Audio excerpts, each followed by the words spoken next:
Assalamualaikum warahmatullahi wabarakatuh. Hmm, Perkenalkan kami dari kelompok 6 akan membahas tentang chapter 7, 8, dan 9.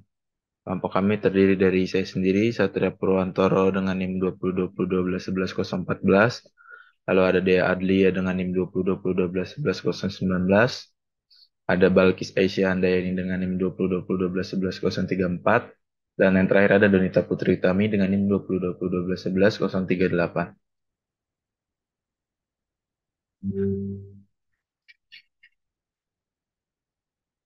Yang pertama itu interviews. Tujuan pembelajaran membedakan metode pengumpulan data primer dan sekunder, lalu rancang dan lakukan wawancara pribadi. Yang ketiga itu merancang dan melaksanakan wawancara kelompok, dan yang terakhir diskusikan kelebihan dan kekurangan wawancara. Introduction-nya setelah membahas sejumlah isu dasar dalam desain penelitian pada bab sebelumnya, sekarang kita akan beralih ke isu utama metode pengumpulan data atau cara di mana data dikumpulkan dari sumber asli. Untuk tujuan khusus ini, belajar dapat dikumpulkan. Tujuan bab ini adalah untuk memperkenalkan metode pengumpulan data primer yang umum digunakan pada saat wawancara. Lalu berbagai jenis wawancara dibahas dan cara-cara menyusun dan melaksanakan wawancara dijelaskan. Bab ini dimulai dengan pengenalan metode pengumpulan data primer.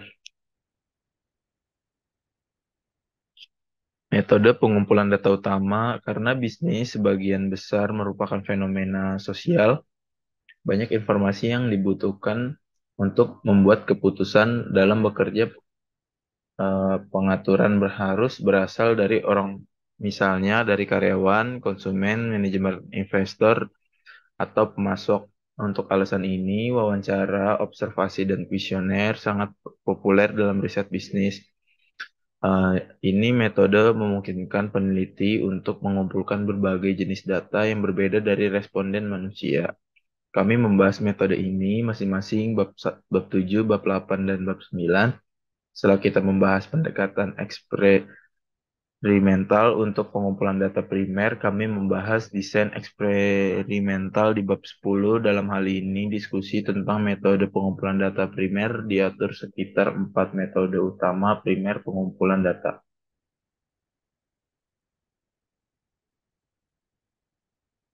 Metode yang tidak dikabulkan yaitu metode yang tidak mengganggu, tidak mengharuskan peneliti untuk berinteraksi dengan orang yang dipelajari.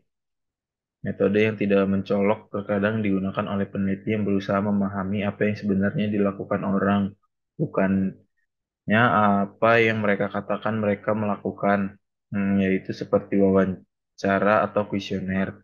Data aliran klik internet mencontohkan data yang tidak mengganggu. Saat ini, hampir setiap situs web komersial memantau lalu lintas ke situsnya untuk mengumpulkan data tentang pengunjungnya. Berdasarkan perilaku yang diamati dari pengunjung ini, pemahaman menyeluruh tentang basis pelanggan situs web dapat dikembangkan. Ini membantu manajemen untuk memprediksi kemungkinan pola perilaku masa depan, tetapi juga untuk mengantisipasi respon pelanggan terhadap aktivitas pemasaran di masa depan. Seperti ini, data clickstream memberi manajer alat yang berharga untuk membentuk upaya pemasaran mereka. Bandingkan Park dan Pader pada tahun 2014, 2004.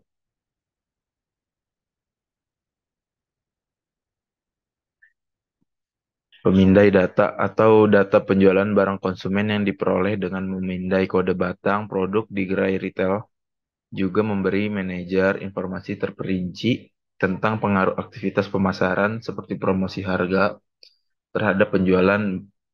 Contoh lain dari metode yang tidak mengganggu adalah keausan buku di perpustakaan yang menawarkan indikasi yang baik tentang popularitas, frekuensi penggunaan, atau keduanya. Jumlah berbagai merek kaleng minuman ringan yang ditemukan di kantong sampah yang menawarkan ukuran tingkat konsumsinya, tanda tangan pada cek yang terpapar sinar ultraviolet yang dapat mengidentifikasikan pemalsuan atau penipuan, dan catatan aktuaria yang merupakan sumber yang baik untuk mengumpulkan data tentang kelahiran, perkawinan, dan kematian dalam suatu komunitas. Sumber data yang tidak mengganggu ini dan penggunaannya penting dalam penelitian yang bertujuan untuk memahami perilaku.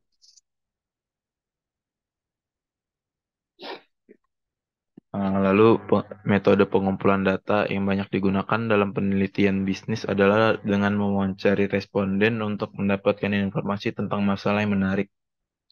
Wawancara adalah percakapan yang dipandu dan bertujuan antar eh, dua orang atau lebih. Ada banyak jenis wawancara, wawancara individu atau kelompok mungkin tidak terstruktur atau terstruktur dan dilakukan secara tatap muka melalui telepon atau online.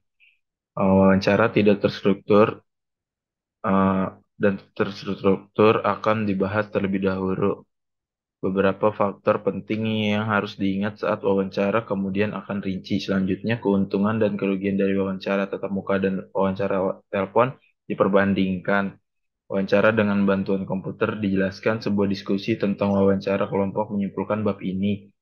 Implikasi dan etika manajerial dalam wawancara dan jenis penelitian survei lainnya dibahas di bab 9 setelah kita membahas wawancara, observasi, dan pemberian kuesioner secara lebih rinci.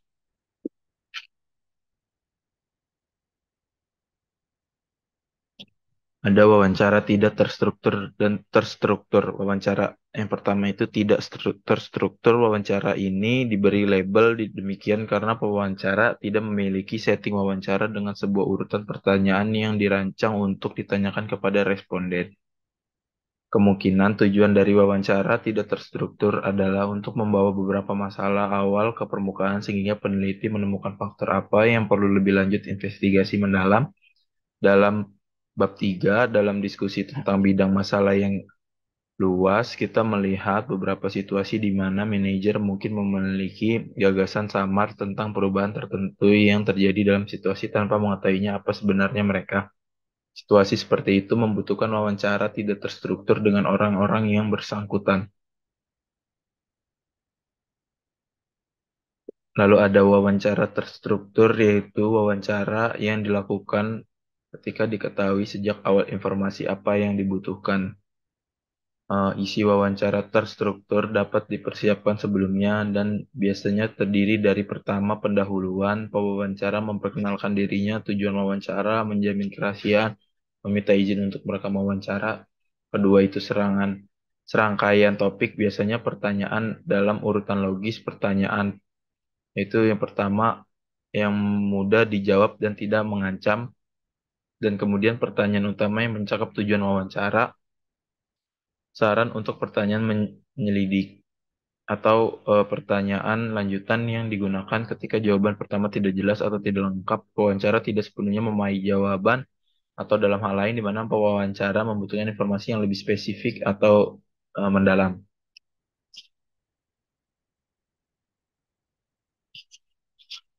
Saat responden mengungkapkan pandangannya, peneliti mencatat pertanyaan yang sama akan ditanyakan kepada semua orang dengan cara yang sama. Namun, kadang-kadang berdasarkan urgensi situasi, peneliti yang berpengalaman mungkin mengambil petunjuk dari jawaban responden dan mengajukan pertanyaan relevan lainnya yang tidak ada dalam protokol wawancara. Mulai proses ini, faktor-faktor baru dapat diidentifikasi, menghasilkan pemahaman yang lebih dalam, namun untuk mengenali respon yang mungkin pewawancara harus memahaminya, maksud dan tujuan dari setiap pertanyaan. Hal ini sangat penting ketika tim wawancara terlatih melakukan survei. Alat bantu visual seperti gambar, gambar garis, kartu, dan bahan lainnya juga terkadang digunakan dalam melakukan wawancara. Visual yang sesuai diperlihatkan kepada orang yang diwawancarai, yang kemudian menunjukkan tanggapan mereka terhadap pertanyaan yang diajukan. Riset pemasaran misalnya memanfaatkan teknik semacam itu untuk menangkap suka dan tidak suka pelanggan sehubungan dengan berbagai jenis kemasan, bentuk iklan, dan sebagainya. Alat bantu visual termasuk melukis dan menggambar sangat berguna ketika anak-anak menjadi fokus riset pemasaran. Alat bantu visual juga berguna saat berusaha memunculkan pemikiran dan gagasan tertentu yang sulit diungkapkan atau canggung untuk diartikulasikan. Ketika wawancara terstruktur dalam jumlah yang cukup telah dilakukan dan informasi yang memadai diperoleh untuk memahami dan menjelaskan faktor-faktor penting yang beroperasi dalam situasi tersebut, peneliti menghentikan wawancara. Informasi tersebut kemudian ditabulasi dan data dianalisis. Ini membantu peneliti untuk menyelesaikan tugas yang dia tetapkan ingin dicapai, seperti menggambar fenomena atau mengukurnya, atau mengidentifikasi masalah spesifik dan mengembangkan teori faktor-faktor yang mempengaruhi masalah, atau menemukan jawaban atas pertanyaan penelitian, atau banyak peneliti kualitatif dilakukan dengan cara ini.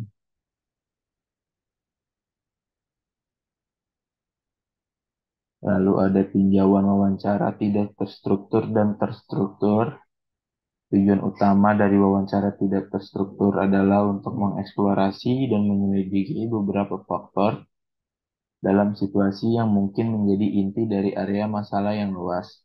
Selama proses ini mungkin menjadi bukti bahwa masalah yang diidentifikasi oleh klien hanyalah gejala dari masalah yang lebih serius dan mengakar. Melakukan wawancara tidak terstruktur dengan banyak orang dapat menghasilkan identifikasi beberapa faktor penting dalam situasi tersebut.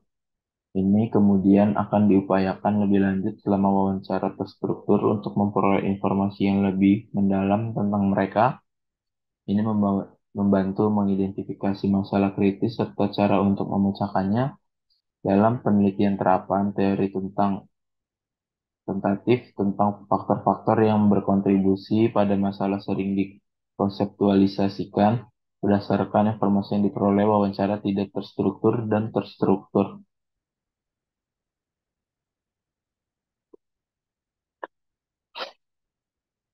Melatih pewawancara ketika beberapa wawancara panjang harus dilakukan.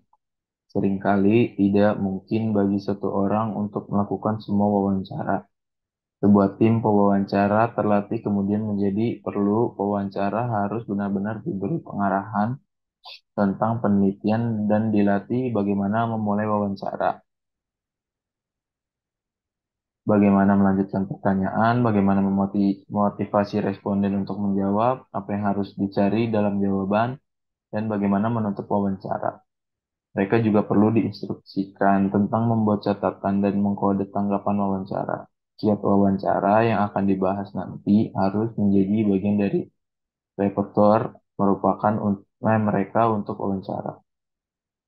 Perencanaan yang baik, pelatihan yang tepat, menawarkan pedoman yang jelas kepada pewawancara dan mengawasi pekerjaan mereka, semuanya membantu dalam memanfaatkan teknik wawancara secara menguntungkan sebagai mekanisme pengumpulan data yang layak.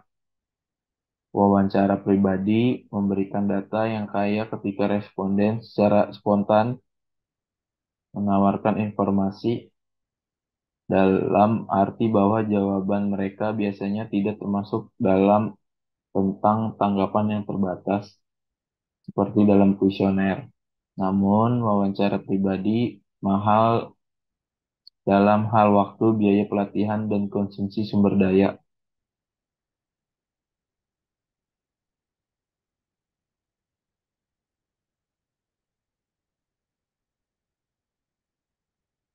Beberapa tips yang harus diikuti saat wawancara.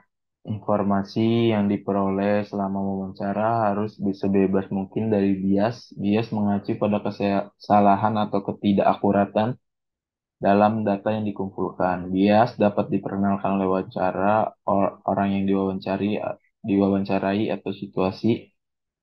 Pewawancara dapat membiasakan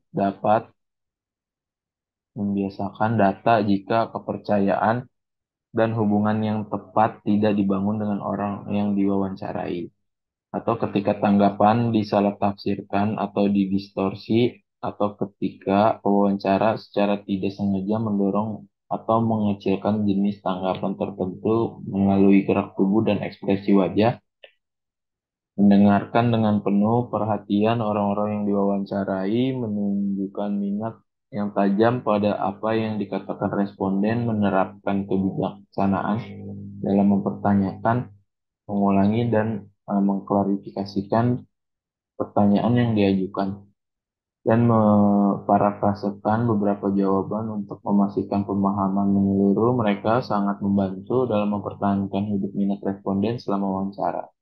Mencatat tanggapan secara akurat sama pentingnya juga.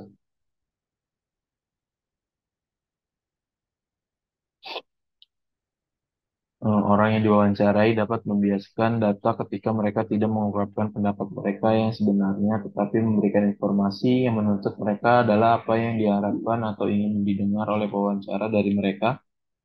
Eh, Mereka adalah apa yang diharapkan atau ingin didengar oleh pewawancara dari mereka. Selain itu, jika mereka tidak memahami pertanyaannya, mereka mungkin merasa malu atau ragu untuk meminta klarifikasi. Mereka kemudian dapat menjawab pertanyaan tanpa mengetahui kepentingannya. Dengan demikian menimbulkan bias. Beberapa orang yang diwawancarai mungkin dimatikan karena suka atau tidak suka atau pakaian pewawancara atau pertanyaan yang diajukan. Oleh karena itu, mereka mungkin tidak memberikan jawaban yang jujur, tapi sebaliknya dengan sengaja memberikan jawaban yang salah.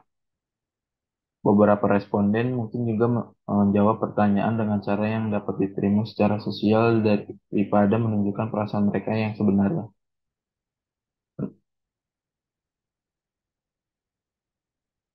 Benar daripada menunjukkan statement mereka yang sebenarnya.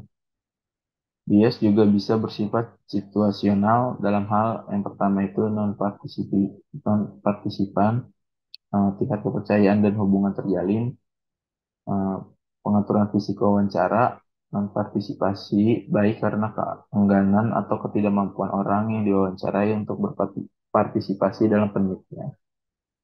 Dapat membiaskan data karena tanggapan dari peserta mungkin berbeda dari non-partisipan yang menyiratkan bahwa mengumpulkan data yang bias bukan perwakilan tanggapan yang mungkin dihasilkan. Bias juga terjadi ketika pewawancara yang berbeda menetapkan tingkat kepercayaan dan hubungan dengan orang yang diwawancarai, sehingga memunculkan jawaban dari berbagai tingkat keterbukaan. Pengaturan aktual di mana wawancara dilakukan terkadang dapat menimbulkan bias.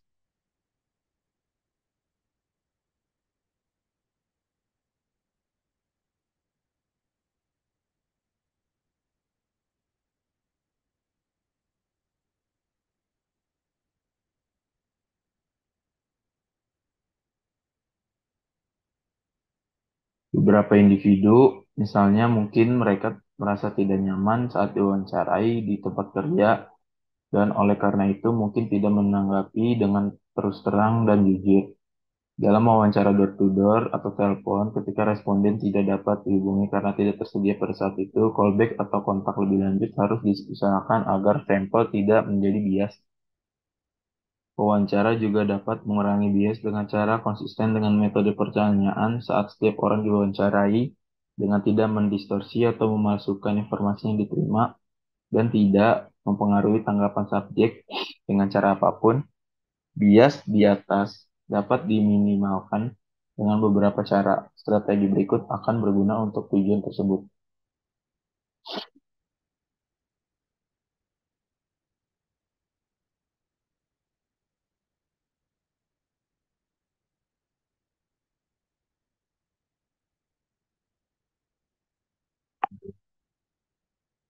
Lalu membangun kredibilitas dan hubungan dan memotivasi individu untuk merespon.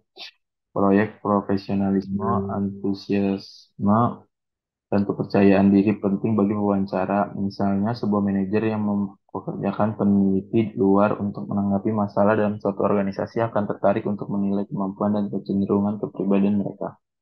Peneliti harus menjalin hubungan dengan dapat mempercayakan dan persetujuan dari klien perekrutan bahwa sebelum mereka dapat memulai pekerjaan mereka di organisasi. Lalu pengetahuan keterampilan kemampuan kepercayaan diri, artikulasi, dan antusiasme adalah Kualitas yang harus ditunjukkan oleh seorang peneliti untuk membangun kredibilitas dengan organisasi perekrutan dan anggotanya.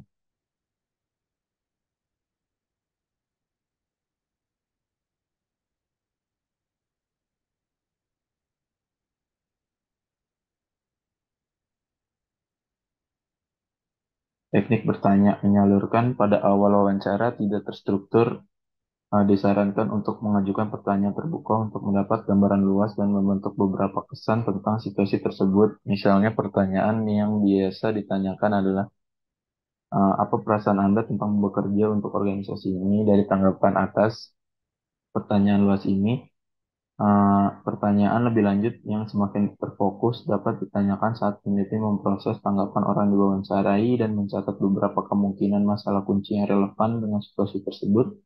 Lalu transisi dari tema luas ke sempit ini disebut teknik corong.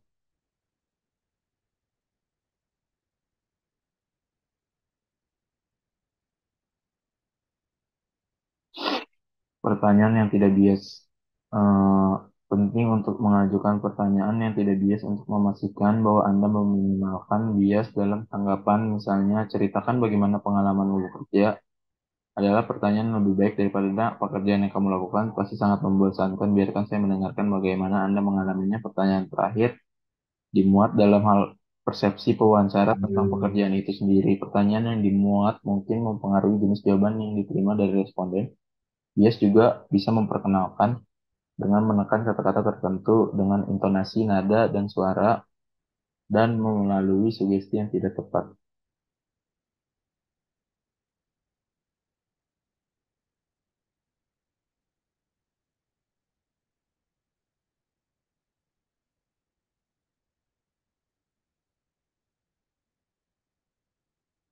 Membantu responden untuk memikirkan masalah.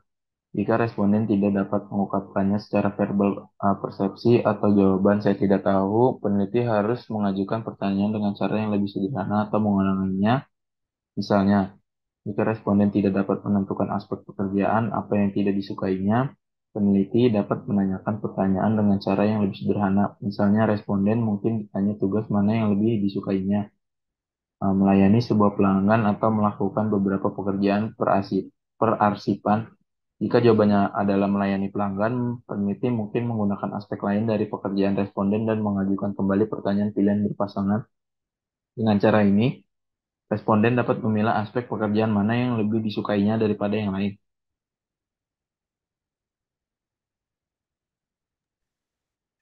Selanjutnya, tinjau tips yang harus diikuti saat wawancara. Membangun kredibilitas sebagai peneliti yang cakap penting untuk keberhasilan proyek penelitian. Peneliti perlu membangun hubungan dengan responden dan memotivasi mereka untuk memberikan tanggapan yang relatif bebas dari bias dengan kehilangan kecurigaan, ketakutan, kecemasan, dan kekhawatiran apapun yang mungkin mereka miliki tentang penelitian dan konsekuensinya. Ini dapat dicapai dengan bersikap tulus, menyenangkan, dan tidak menghargai. Saat mewawancarai, peneliti harus mengajukan pertanyaan luas pada awalnya dan kemudian mempersempitnya ke area tertentu. Mengajukan pertanyaan dengan cara yang tidak memihak, menawarkan keklarifikasi bila diperlukan, dan membantu responden untuk memikirkan masalah yang sulit. Tanggapan harus segera ditranskripsi dan tidak boleh dipercaya untuk diingat dan kemudian diingat. Wawancara tatap muka, keuntungan dan kerugian. Keuntungan utama dari wawancara tatap muka atau langsung adalah bahwa peneliti dapat menyesuaikan pertanyaan yang diperlukan, mengklarifikasi keraguan, dan memastikan bahwa tanggapan dipahami dengan benar. Dengan mengulangi atau mengulangi pertanyaan, peneliti juga dapat mengambil isyarat nonverbal dari responden, setidaknya nyamanan, stres, atau masalah yang dialami. Pengalaman responden dapat dideteksi melalui cemberut, ketukan gugup, dan bahasa tubuh lainnya secara tidak sadar dipamerkan olehnya.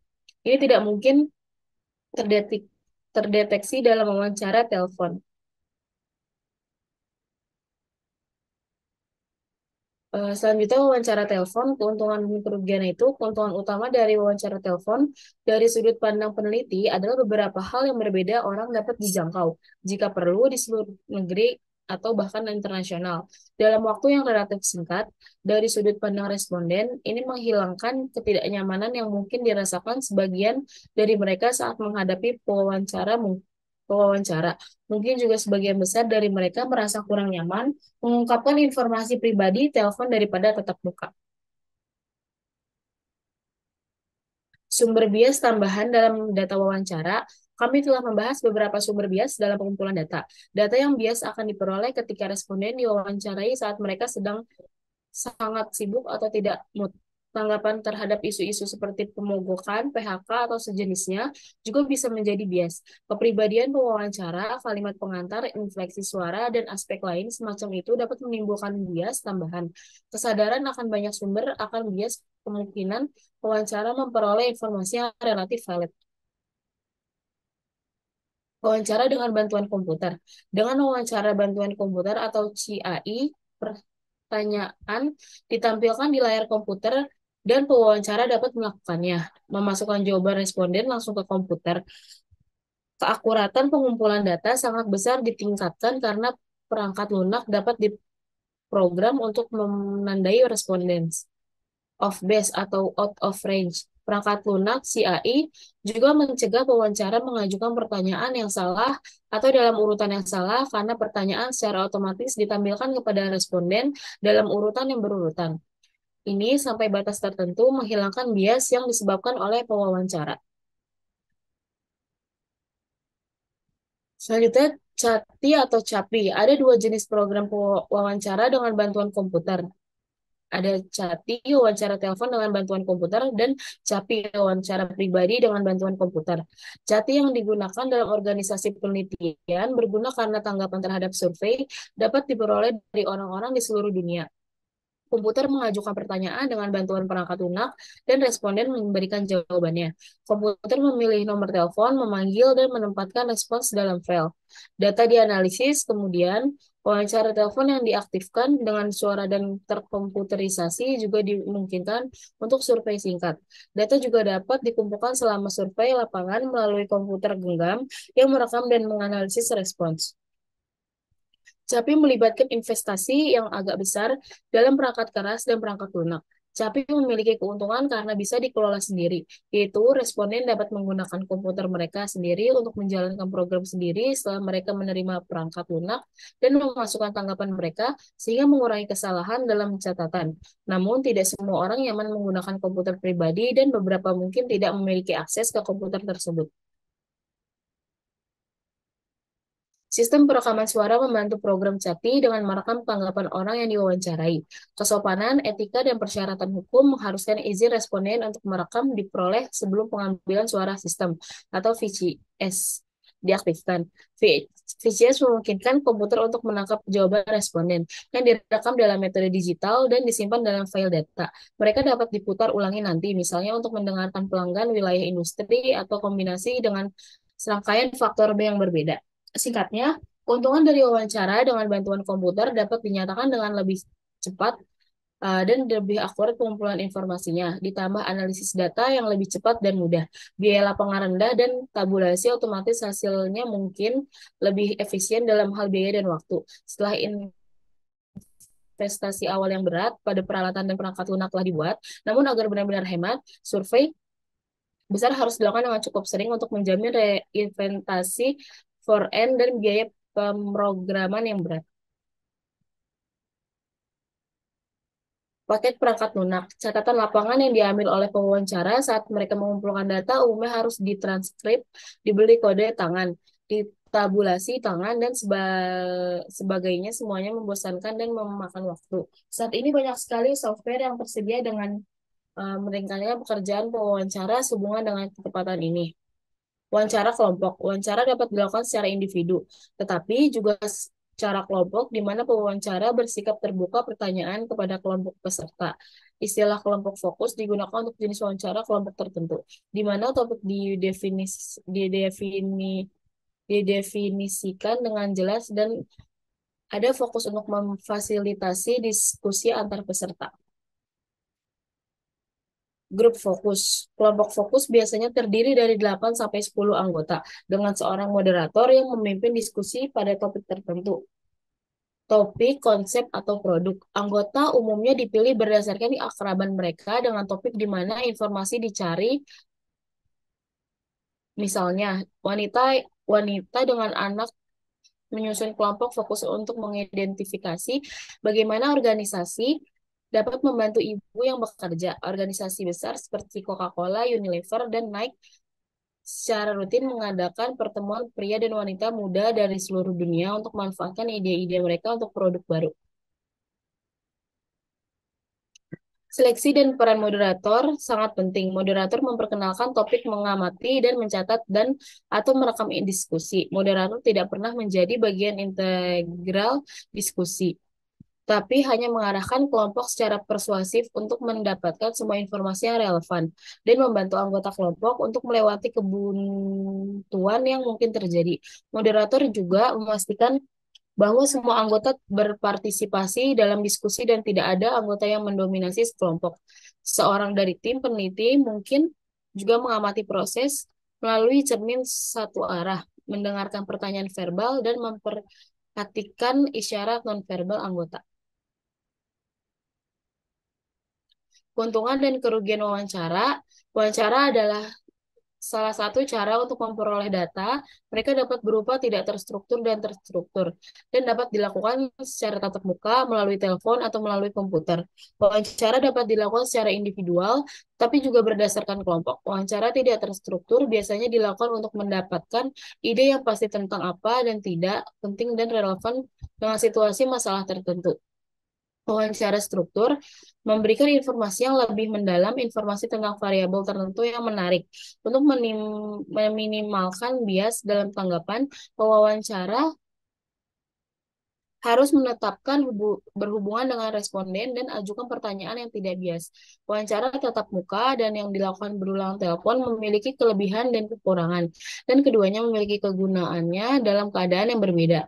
Wawancara dengan bantuan komputer yang memerlukan investasi awal yang besar merupakan aset untuk wawancara dan untuk analisis tanggapan kualitatif dan spontan.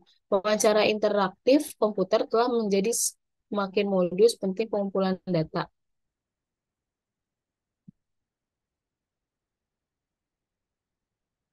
Selanjutnya chapter 8 tentang metode pengumpulan data observasi. Tujuan pembelajaran setelah menyelesaikan bab 8, selanjutnya yang pertama itu tentukan observasi dan diskusikan bagaimana observasi dapat membantu memecahkan masalah bisnis. Yang kedua, tunjukkan kemampuan untuk membuat keputusan yang berdasarkan informasi tentang jenis pengamatan yang sesuai metode untuk studi tertentu. Yang ketiga, menjelaskan isu-isu yang berkaitan dengan observasi partisipan dan observasi terstruktur. Yang keempat, diskusikan kelebihan dan kekurangan observasi.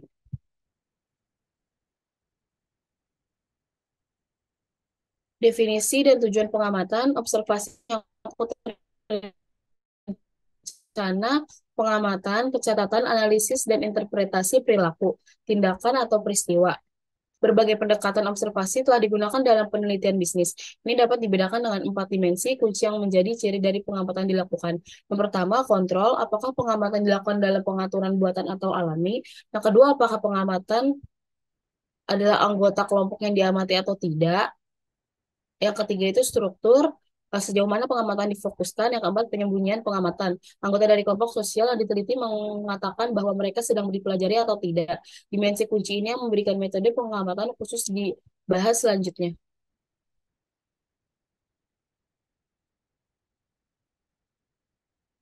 Empat dimensi kunci yang menjadi ciri jenis pengamatan. Yang pertama itu studi observasional terkontrol versus tidak terkontrol.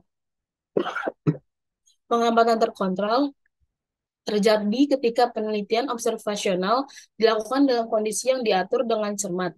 Pengamatan yang tidak terkontrol adalah teknik observasi. Selanjutnya, chapter 8, 4 dimensi kunci yang menjadi ciri khas jenis pengamatan. Yang pertama itu, studi observasional terkontrol versus tidak terkontrol.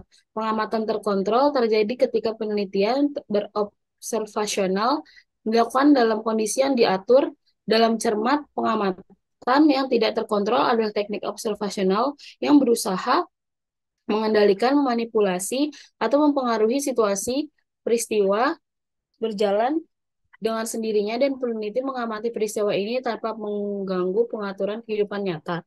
Yang kedua, observasi partisipan versus non-partisipan. Peneliti dapat memainkan salah satu dari dua peran saat mengumpulkan data observasional, yaitu pengamat non-partisipan atau partisipan. Dalam kasus pengamatan non-partisipan, peneliti tidak pernah terlibat langsung dalam tindakan para aktor, tetapi mengamati mereka dari luar cakrawala visual aktor. Misalnya melalui cermin satu arah atau kamera observasi partisipan merupakan pendekatan yang sering digunakan dalam studi kasus, studi etnografi, dan studi teori membumi. Lihat dari bab 6 untuk diskusi tentang hubungan antara pengamatan partisipan dan etnografi. Dalam observasi partisipan, peneliti mengumpulkan data dengan partisipan dalam kehidupan sehari-hari kelompok atau organisasi yang diteliti.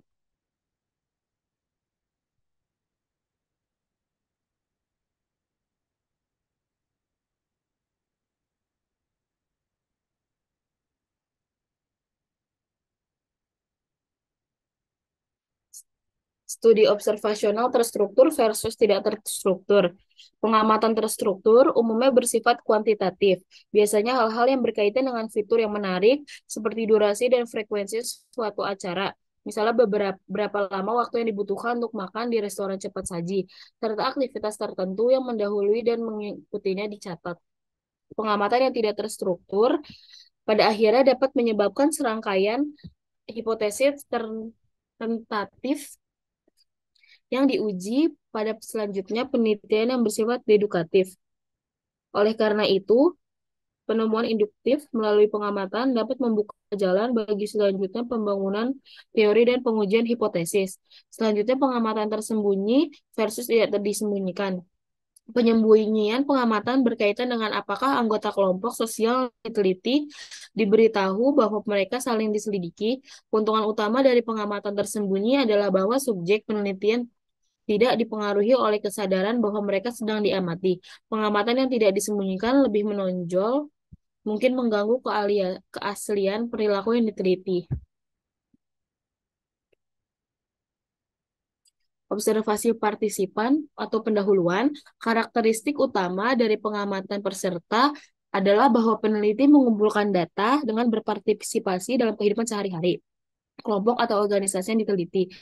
Ini memungkinkan peneliti untuk belajar tentang kegiatan kelompok yang diteliti dalam suasana alami dari sudut pandang orang dalam melihat, melalui mengamati, dan berpartisipasi dalam kegiatan ini.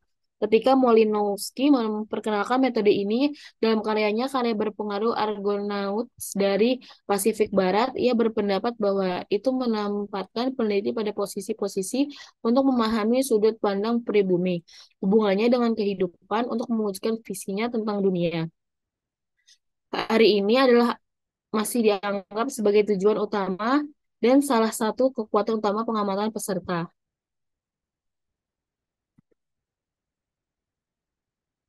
Aspek par- partisipatif dari observasi partisipan. Observasi partisipan menggabungkan proses partisipasi dan observasi. Meskipun demikian, pengamatan partisipan harus dibedakan dari pengamatan murni dan partisipasi murni. Pengamatan murni berusaha untuk menghapus peneliti dari tindakan dan perilaku yang diamati. Peneliti tidak pernah secara langsung terlibat dalam tindakan dan perilaku kelompok yang teliti. Partisipasi murni telah digambarkan sebagai pergi asli. Penelitian menjadi terlibat dengan kelompok yang diteliti sehingga akhirnya setiap objektivitas dan minat peneliti hilang. Dalam dua ekstrem ini, peserta observasi telah berhasil digunakan oleh banyak peneliti yang terlibat dalam penelitian bisnis. Dalam banyak situasi, studi observasional didasarkan pada partisipasi moderat. Dalam kasus partisipasi moderat, peneliti mengasumsikan posisi menengah antara menjadi orang dalam yang lengkap, peserta yang lengkap, dan menjadi orang luar yang lengkap. Seperti dalam studi observasional non-partisipasi, dalam partisipasi moderat, peneliti mengalami adegan yang diteliti menjaga jarak tentunya darinya.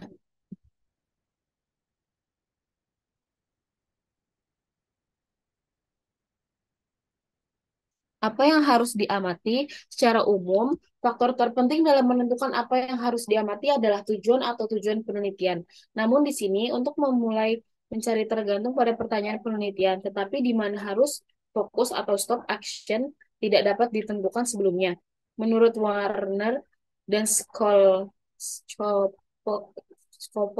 tiga proses berturut-turut dalam pengamatan yang dapat memberikan pemahaman yang semakin mendalam tentang pengaturan yang sedang dipelajari. Yang pertama itu observasi deskriptif, observasi terfokus, dan observasi selektif. Dalam pengamatan deskriptif, peneliti terbuka terhadap segala sesuatu yang sedang terjadi.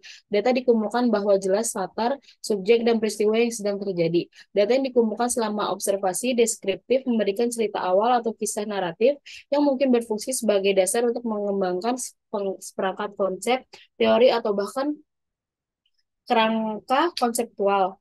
Pengamatan konsep, teori, dan kerangka konseptual difasilitasi oleh fokus yang lebih besar melalui pengamatan yang terfokus dan selektif.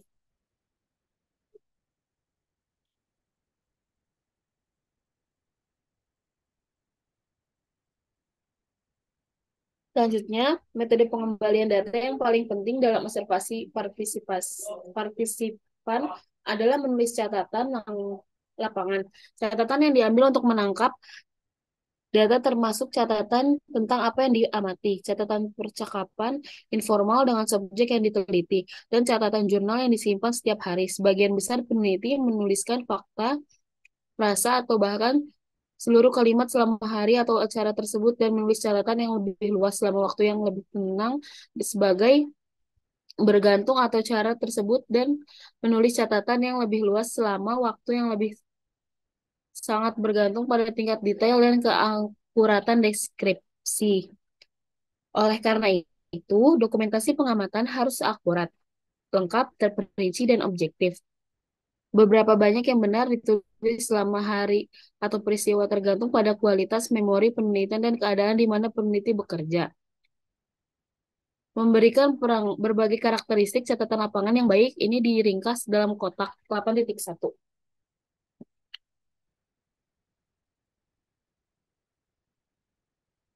Untuk meringkas pengamatan peserta membutuhkan banyak keterampilan, seperti komitmen, kemampuan untuk menyesuaikan diri, kebijaksanaan, kemampuan untuk berkomunikasi dengan anggota kelompok sosial yang berbeda pada tingkat mereka, kesabaran, kemampuan untuk mengamati, kemampuan untuk memisahkan peran peserta dari pengamat, dan sebagainya.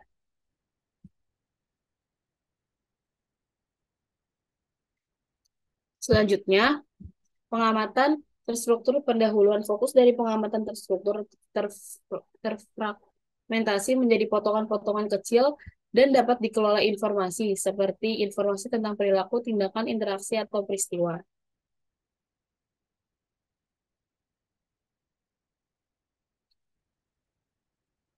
Selanjutnya, penggunaan skema pengkodean dalam pengamatan terstruktur. Skema pengkodean berisi kategori yang telah ditentukan untuk merekam apa yang diamati. Skema semacam ini datang dalam berbagai bentuk dan bentuk.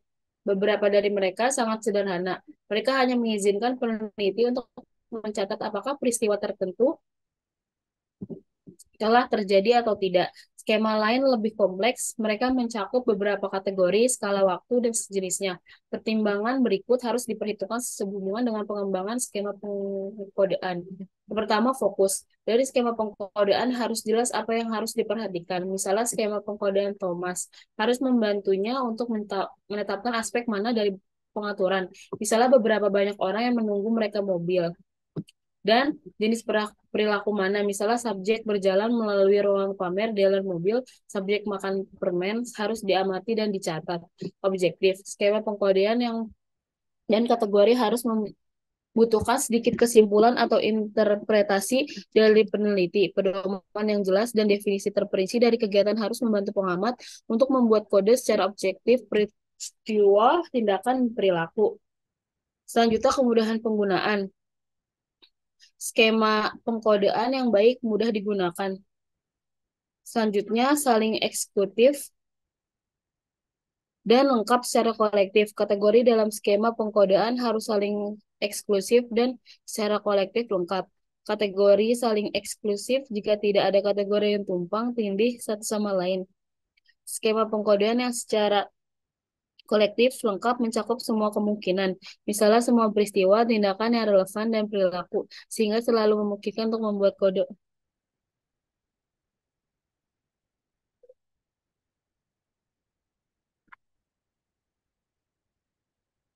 Selanjutnya Selan- keuntungan dan kerugian.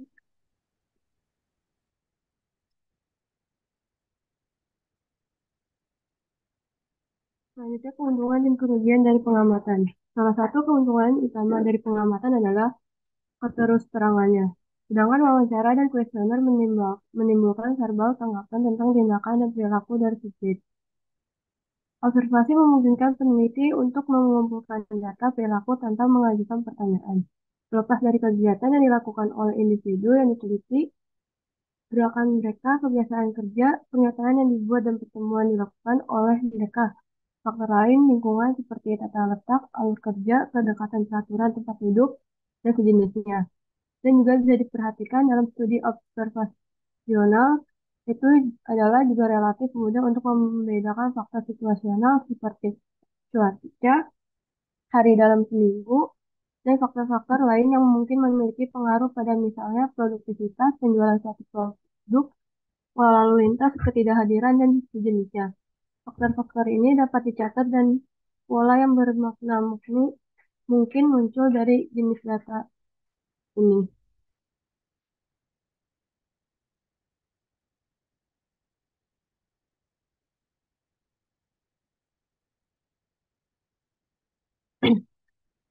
Pengamatan bukan tanpa tantangan dan kesulitan. Kelemahan studi observasional berikut harus diperhatikan. Reaktivitas atau sejauh mana pengamat mempengaruhi situasi yang diteliti bisa menjadi jurusan ancaman terhadap validitas hasil studi observasional. Karena mereka yang diamati mungkin berperilaku berbeda selama periode penelitian. Penelitian observasional mungkin sangat rentan terhadap reaktivitas jika pengamatan terbatas pada waktu yang singkat. Para peneliti yang melakukan studi observasional sering mengabaikan data yang direkam dalam beberapa hari pertama, terutama jika mereka tampaknya berbeda dari apa yang diamati kemudian. Data yang diamati dari sudut pandang peneliti cenderung rentan terhadap bias pengamat. Misalnya, masalah yang mungkin terjadi dalam observasi partisipan adalah perspektif penelitian memudar atau bahkan hilang sama sekali karena peran yang telah diadopsi peneliti dalam kelompok telah mengambil alih. Peneliti telah menjadi pribumi, hal ini dapat menyebabkan akun yang kurang, cacat, dan bias mungkin ada kesalahan perekaman dan kesalahan dalam menafsirkan aktivitas, perilaku, peristiwa, dan isyarat nonverbal. Selanjutnya, chapter 9 mengenai mengadministrasikan kuesioner. Tujuan pembelajarannya yang pertama, bandingkan dan bedakan berbagai jenis kuesioner. Kedua, desain kuesioner untuk memanfaatkan variabel yang berbeda. Ketiga, mendiskusikan isu-isu yang berkaitan dengan penelitian lintas budaya. Keempat, mendiskusikan kelebihan dan kekurangan berbagai metode pengumpulan data dalam penelitian survei. Yang kelima, diskusikan keuntungan dari multisumber dan multimetode pengumpulan data. Yang keenam, menunjukkan kesadaran akan peran manajer dalam pengumpulan data primer. Primer. Yang terakhir, ketujuh, menunjukkan kesadaran akan peran etika dalam pengumpulan data primer.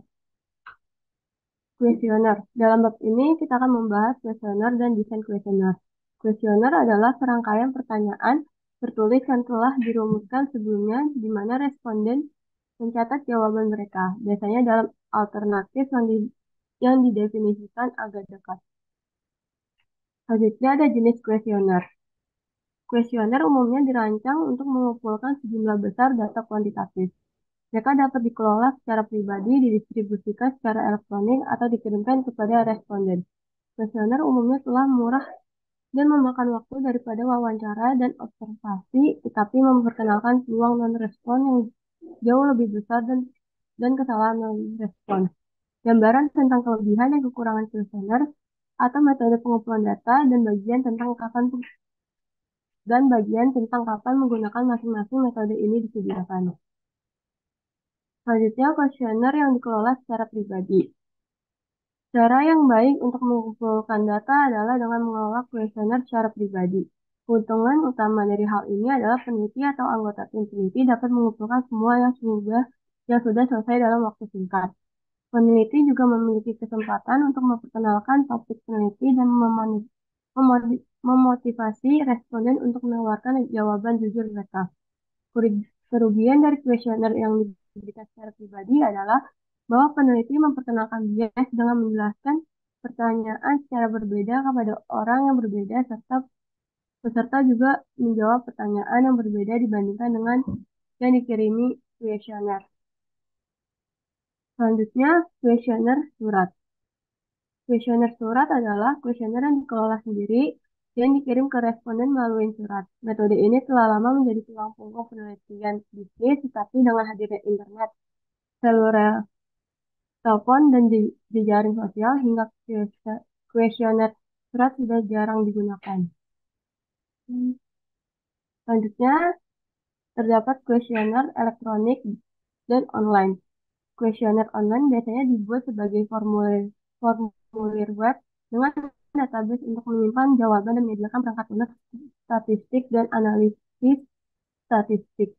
Kuesioner online sering digunakan untuk mendapatkan pemahaman yang lebih dalam mengenai pendapat dan preferensi konsumen. Keuntungan dari peneliti survei online adalah memanfaatkan kemampuan internet untuk menyediakan akses ke kelompok dan individu yang kesulitan melalui saluran lain. Keuntungan kedua dari kuesioner online adalah bahwa wilayah geografis yang luas dapat dicakup dalam survei. Kelemahan dari kuesioner online saat melakukan riset online yaitu peneliti sering menghadapi masalah berkaitan dengan pengambilan sampel, misalnya seleksi mandiri dan respons yang sangat rendah, membuat sulit untuk menetapkan keterwakilan sampel dan untuk menggeneralisasi temuan. Karena itu menanggapi survei sama sekali tidak mewakili populasi yang seharusnya. Tingkat respons 30% dianggap dapat diterima dan dalam banyak kasus bahkan luar biasa.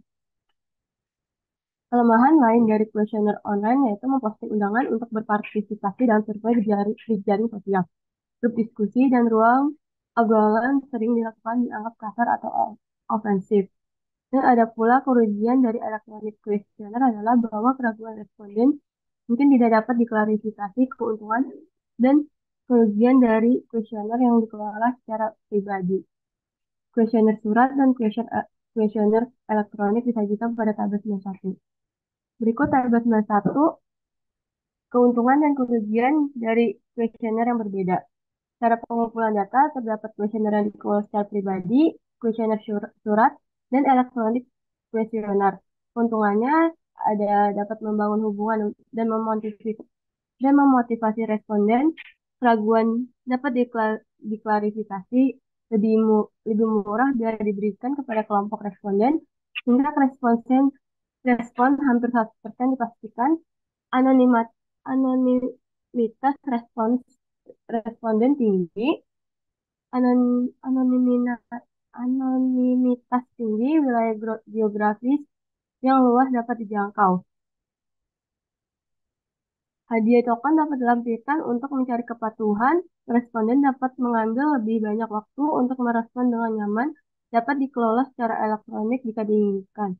Mudah dikelola, dapat menjangkau secara global, sangat murah, pengiriman cepat. Responden dapat menjawab pada mereka kenyamanan seperti kuesioner, surat, dan pemrosesan jawaban secara otomatis. Untuk kekurangannya, penjelasan dapat menimbulkan bias, luangkan waktu dan usaha. Tingkat respon hampir selalu rendah, tingkat 30% cukup dapat diterima. Tidak dapat mengklarifikasi pertanyaan, prosedur tidak lanjut untuk merespon diperlukan. Literasi komputer adalah suatu keharusan. Masalah pengambilan sampel dengan respon tinggi tidak selalu mungkin untuk realisasi temuan. Responden harus bersedia menyelesaikan survei. Orang menganggap undangan melalui email tidak sopan dan ofensif. Email dihapus atau orang mengeluh. Selanjutnya ada pedoman desain kuesioner. Prinsip-prinsip desain kuesioner yang baik harus fokus pada 3 bidang. Yang pertama berkaitan dengan kata-kata pertanyaan, kedua mengacu pada perencanaan masalah yang berkaitan dengan bagaimana variabel akan dikategorikan, diskalakan, dan diberi kode setelah menerima tanggapan, dan yang terakhir tampilan umum kuesioner. Ketiganya sangat penting dalam desain kuesioner karena dapat meminimalkan bias dalam penelitian. Masalah-masalah ini dibahas di samping ini. Aspek-aspek penting bisa digambarkan secara skematis pada gambar 9.1. Yang pertama, terdapat prinsip penyusunan kata yang terdapat isi data, tujuan pertanyaan, kata-kata dan bahasa, jenis dan bentuk sosial, pengurutan, data klasifikasi atau informasi pribadi. Yang kedua, terdapat prinsip prinsip respon yang terdapat kategorisasi, pengkodean, timbangan, dan penskalaan, dan keandalan dan validitas. Yang terakhir, yang ketiga, persiapan umum. Terdapat penampilan kuesioner, panjang kuesioner, pengenalan kepada responden, dan instruksi untuk penyelesaian. Prinsip penyusunan kata. Prinsip-prinsip susunan kata mengacu pada faktor-faktor seperti satu, kesesuaian isi pertanyaan. Dua, bagaimana pertanyaan disusun dan tingkat kecanggihan bahasa yang digunakan. Tiga, jenis dan bentuk pertanyaan diajukan. Empat, urutan pertanyaan. Dan lima, data pribadi yang dicari dari responden. Isi dan tujuan pertanyaan. Sifat variabel yang disadap hingga perasaan subjektif atau fakta objektif akan menentukan jenis pertanyaan. Apa yang diminta jika variabel yang disadap bersifat subjektif. Di mana responden keyakinan, persepsi, dan sikap yang akan diukur, pertanyaan harus menyentuh dimensi dan elemen konsep. Pada variabel objektif lebih disukai yang memiliki rangkaian kategori berskala ordinal yaitu yang tepat. Dengan demikian, tujuan dari setiap pertanyaan harus dipertimbangkan dengan hati-hati sehingga variabel diukur secara memadai dan tidak berlebihan pertanyaan yang diajukan. Bahasa dan kata-kata dari kuesioner. Bahasa kuesioner harus mendekati tingkat pemahaman responden. Apabila beberapa pertanyaan tidak dipahami atau ditafsirkan secara berbeda oleh responden, maka peneliti akan mendapatkan jawaban yang salah atas pertanyaan dan tanggapan akan menjadi bias. Oleh karena itu, pertanyaan ditanyakan, bahasa yang digunakan, dan susunan kata harus sesuai untuk menyentuh sikap, persepsi, dan perasaan. Selanjutnya, jenis dan bentuk sosial. Jenis pertanyaan mengacu pada apakah pertanyaan itu terbuka atau tertutup. Bentuk pertanyaan mengacu pada apakah itu kata-kata positif atau negatif.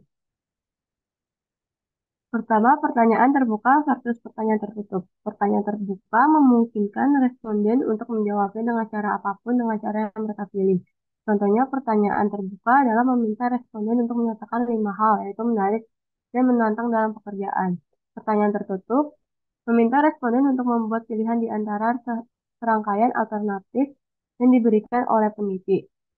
Misalnya, alih-alih meminta responden untuk menyebutkan 5 aspek pekerjaan yang menurutnya menarik dan menantang, peneliti mungkin membuat daftar 10 atau 15 aspek yang mungkin tampak menarik atau menantang. Yang kedua, terdapat pertanyaan dan kata-kata positif dan negatif. Semua pertanyaan secara positif dan juga disarankan untuk memasukkan beberapa pertanyaan bernada negatif sehingga kecenderungan responden untuk mekanis dan lingkaran titik menuju salah satu ujung skala diminimalkan. Seorang responden yang tidak terlalu tertarik untuk mengisi kuesioner lebih banyak cenderung terlibat dan tetap harus waspada saat menjawab pertanyaan ketika kata-kata positif dan negatif diselingi dalam pertanyaan. Misalnya, jika responden telah melingkari 5 untuk pertanyaan dengan kata-kata positif seperti saya merasa telah mampu menyelesaikan sejumlah hal berbeda dalam pekerjaan saya. Dia tidak dapat melingkari nomor 5 lagi ke pertanyaan dengan kata-kata negatif. Saya tidak merasa saya sangat efektif dalam pekerjaan saya. Responden sekarang terguncang dari kemungkinan kecenderungan untuk secara mekanis menanggapi salah satu ujung skala. Hal ini masih terjadi peneliti memiliki kesempatan untuk mendeteksi bias tersebut. Oleh karena itu, kuesioner yang baik harus mencakup pertanyaan dengan kata-kata positif dan negatif. Yang ketiga, pertanyaan berlaras ganda. Pertanyaan berlaras harus dihindari dua atau lebih pertanyaan terpisahi sebagai gantinya. Misalnya pertanyaan menurut Anda apakah ada pasar yang bagus untuk produk tersebut dan akankah demikian laris manis dapat membawa tanggapannya ke bagian pertama yaitu ada pasar yang bagus untuk produk tersebut dan jawaban tidak tanggapan untuk bagian akhir yaitu itu tidak akan laku karena berbagai alasan lain. Dalam hal ini akan lebih baik ajukan dua pertanyaan. Yang pertama, apakah menurut Anda produknya akan laris manis? Yang pertama, apakah menurut Anda ada pasar yang bagus untuk produk tersebut? Dan yang kedua, apakah menurut Anda produknya akan laris manis? Jawabannya mungkin ya, untuk keduanya tidak. Untuk keduanya, jika peneliti menggabungkan dua pertanyaan dan mengajukan pertanyaan berlaras ganda, peneliti akan membingungkan responden dan mendapatkan tanggapan yang ambigu. Oleh karena itu, pertanyaan berlaras ganda harus dihilangkan.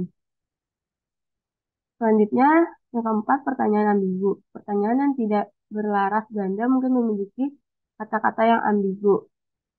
Dan responden mungkin tidak yakin apa sebenarnya yang mereka maksud. Contoh dari pertanyaan semacam itu adalah sejauh mana apakah kamu akan mengatakan bahwa kamu bahagia, responden mungkin merasa sulit untuk memutuskan apakah pertanyaan itu merujuk ke keadaan perasaan mereka di tempat kerja atau di rumah atau secara umum. Jadi tanggapan atas pertanyaan ambigu memiliki bias bawaan karena responden yang berbeda mungkin menafsirkan item tersebut dalam kuesioner secara berbeda.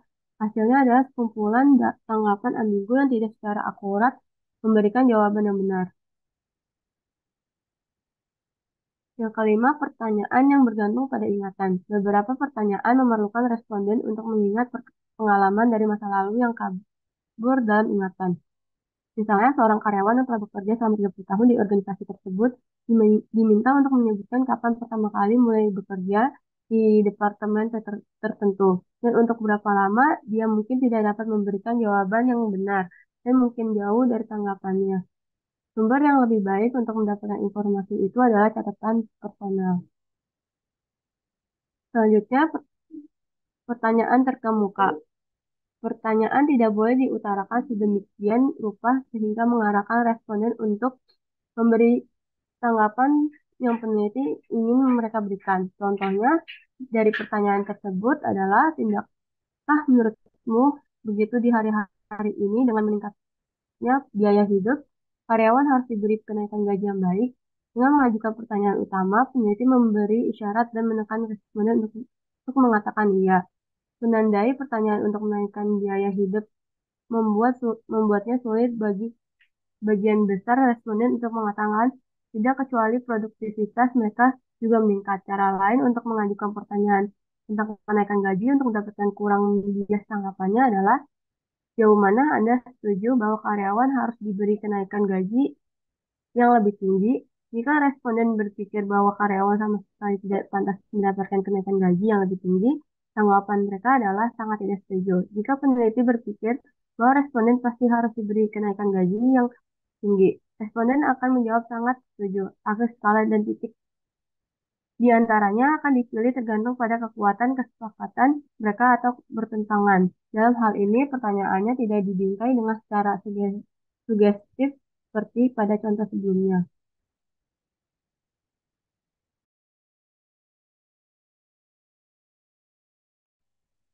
Selanjutnya, pertanyaan yang dimuat. Jenis bias lain dalam pertanyaan terjadi ketika mereka diutarakan secara emosional tata krama. Contoh dari pertanyaan yang dimuat seperti itu adalah menanyakan kepada karyawan, menurut Anda, sejauh mana manajemen itu cenderung balas dendam jika serikat pekerja memutuskan untuk melakukan pemogokan? Kata-kata mogok dan pendendam bermuatan emosional, istilah, polarisasi manajemen dan serikat pekerja. Oleh karena itu, mengajukan pertanyaan seperti di atas akan menimbulkan emosi yang kuat dan respon yang sangat bias. Jika tujuan pertanyaan ada dua, yaitu untuk menemukan sejauh mana karyawan yang mendukung pemogokan dan sejauh mana mereka takut akan reaksi yang merugikan jika mereka melakukan pemogokan. Ini adalah dua pertanyaan spesifik yang perlu ditanyakan. Keinginan sosial. Pertanyaan tidak boleh ditulis sedemikian rupa sehingga menimbulkan tanggapan yang diinginkan secara sosial. Misalnya, apakah menurut Anda orang yang lebih tua harus diberhentikan akan menimbulkan tanggapan tidak? Karena masyarakat akan tidak menyukai seorang yang mengatakan bahwa orang lanjut usia harus dipecat meskipun demikian mampu melaksanakan pekerjaannya dengan memuaskan. Oleh karena itu, terlepas dari perasaan responden yang sebenarnya, secara sosial, jawaban yang diinginkan akan diberikan. Pada item tertentu yang menyentuh keinginan sosial, sengaja diperkenalkan berbagai poin dalam kuesioner dan indeks kecenderungan keinginan sosial setiap individu dihitung darinya. Panjang pertanyaan.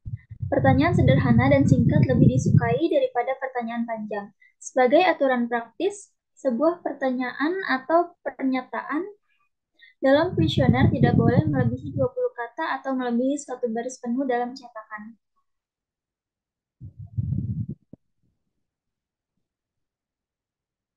Urutan pertanyaan. Urutan pertanyaan dalam kuesioner harus sedemikian rupa sehingga responden diarahkan dari pertanyaan umum ke yang lebih spesifik, dan dari pertanyaan yang relatif mudah dijawab ke yang progresif lebih sulit. Perkembangan dari pertanyaan umum ke pertanyaan khusus bahwa responden pertama kali mengajukan pertanyaan yang bersifat global, yang berkaitan dengan masalah tersebut, dan kemudian ditanya pertanyaan yang lebih tajam mengenai topik tertentu. Dalam menentukan urutan pertanyaan, disarankan untuk tidak menempatkan kalimat positif dan pertanyaan dengan kata-kata negatif yang menyentuh elemen atau dimensi yang sama dari suatu konsep. Misalnya menempatkan dua pertanyaan.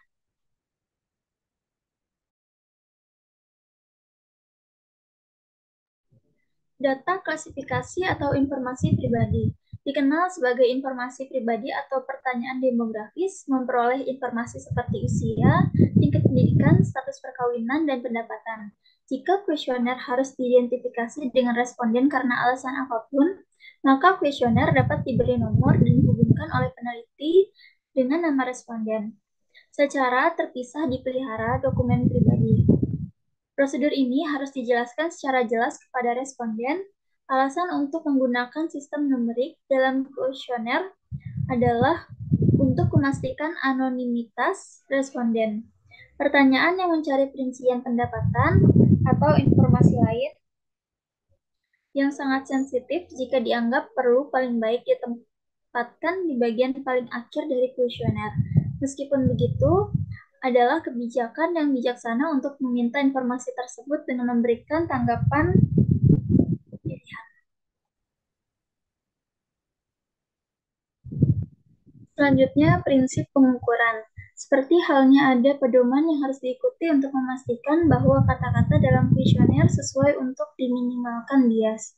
Begitu juga ada beberapa prinsip pengukuran yang harus diikuti untuk memastikan bahwa data yang dikumpulkan benar dan tepat untuk menguji hipotesis kita. Skala yang tepat harus digunakan tergantung pada jenis data yang perlu diperoleh. Yang berbeda mekanisme penskalaan yang dapat membantu kita menambahkan timbangan dengan tepat dan harus digunakan dengan benar. Skala interval dan rasio yang digunakan sebagai preferensi terhadap skala nominal atau ordinal. Setelah data diperoleh, kebaikan data harus dinilai melalui uji validitas dan reliabilitas.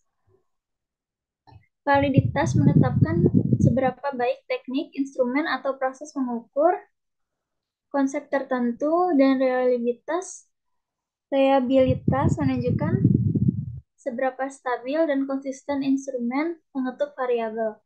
Terakhir, data harus diperoleh dengan cara yang memudahkan.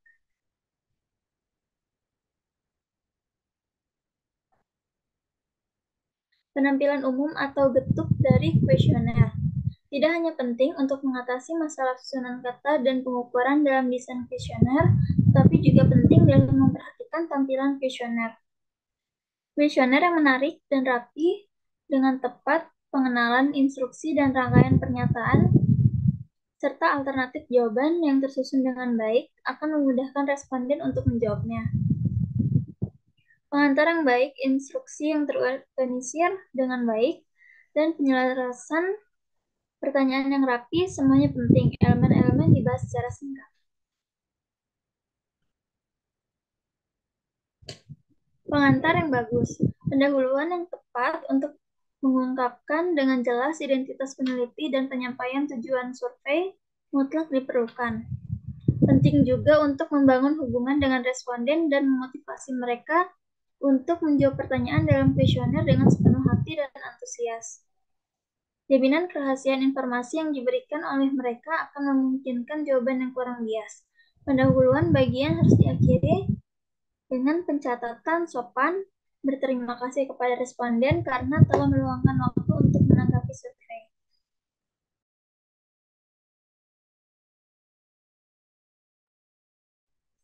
Data pribadi. Informasi tentang pendapatan dan data pribadi sensitif lainnya.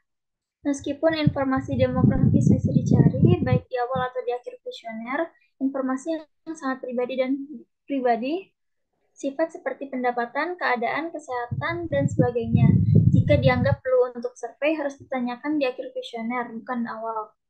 Juga pertanyaan seperti itu harus dibenarkan dengan menjelaskan bagaimana informasi ini dapat berkontribusi pada pengetahuan dan pemecahan masalah, sehingga responden tidak mempersepsikannya mereka bersifat mengganggu atau mencongkel.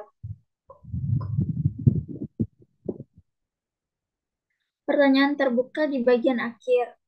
Kuesioner dapat mencakup pertanyaan terbuka di bagian akhir, memungkinkan responden untuk mengomentari setiap aspek yang mereka pilih, dan harus diakhiri dengan ungkapan terima kasih yang tulus kepada responden. Mengakhiri kuesioner. Kuesioner harus diakhiri dengan catatan yang sopan, mengingatkan responden untuk memeriksa apakah semua item telah selesai. Tinjauan desain kuesioner. Peneliti telah mencurahkan banyak perhatian pada desain kuesioner karena kuesioner adalah metode yang paling umum mengumpulkan data.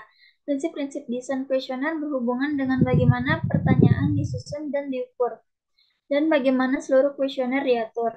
Untuk meminimalkan bias responden dan kesalahan pengukuran, semua itu prinsip-prinsip yang dibahas harus diikuti dengan hati-hati. Ketika divalidasi dengan baik, instrumen yang digunakan, temuan penelitian bermanfaat bagi komunitas ilmiah karena hasilnya dapat direplikasi dan penambahan dasar teori dibuat. Ada beberapa cara untuk mengelola kuesioner. Kuesioner dapat dikelola secara pribadi responden, didistribusikan secara elektronik ke responden, tautan dapat dipasang di situs web, blog, atau di sosial media.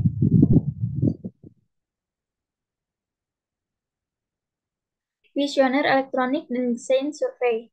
Dalam bab ini, bahwa survei online mudah dirancang dan dikelola. Elektronik sistem desain survei misalnya Instant Survey, Infopol, Survey Goals, StatTech, SurveyMonkey, Survey Pro, dan The System Survey.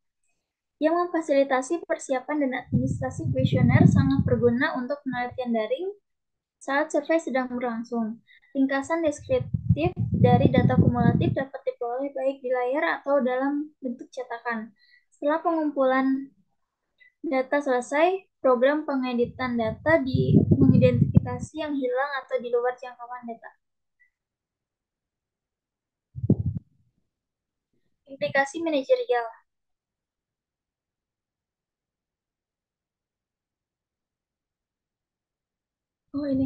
Dimensi.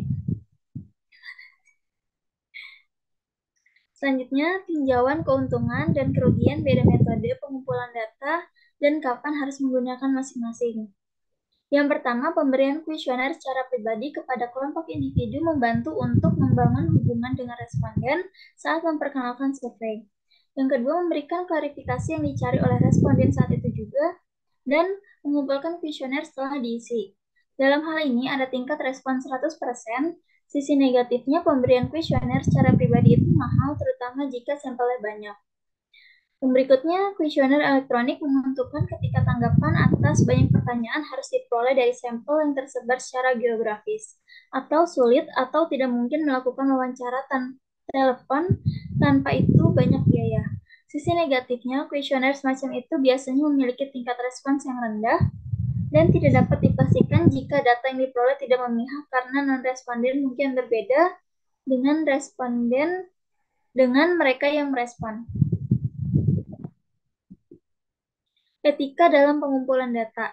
Beberapa masalah etika harus ditangani saat mengumpulkan data primer, berkaitan dengan yang mensponsori penelitian, yang mengumpulkan data, dan yang menawarkan.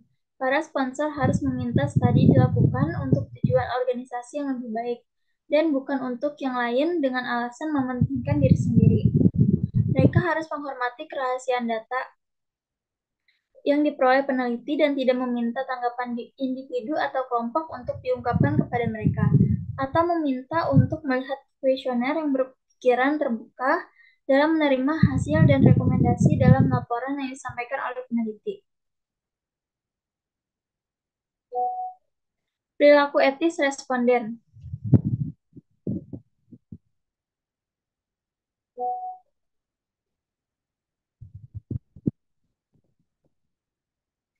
Yang pertama, subjek sekali telah melaksanakan pilihan untuk berpartisipasi dalam studi, harus bekerja sama sepenuhnya dalam tugas ke depan seperti menanggapi survei. Yang kedua, responden juga berkewajiban untuk jujur, dan jujur dalam memberikan jawaban. Kekeliruan atau memberikan informasi mengetahui itu tidak benar harus dihindari.